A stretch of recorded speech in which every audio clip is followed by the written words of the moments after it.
አባት አንድያ ልጁን እስኪሰጥ ዓለምን የወደደባት ልዩ ዕለት ሰብአ ሰገል ድንቅ ስጦታን ይዘው የታደሙበት የደስታ ዕለተ ልደቱ ለኢየሱስ ክርስቶስ።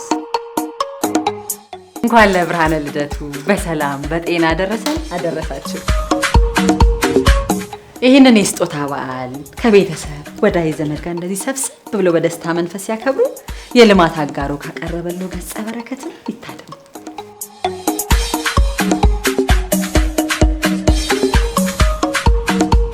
ለስራ ፈጠራ ሀሳቡ በስኬት ለሚታጀብ የልማት ፕሮጀክቱ ከመልካም አገልግሎት ጋር ምንጊዜም ከርሶ ጋር ነን። ገና ልደት ነው፣ ገና ስጦታ፣ እኛ ደግሞ ሁሉ ጊዜ ልማት አጋር። መልካም በዓል። የኢትዮጵያ ልማት ባንክ የልማት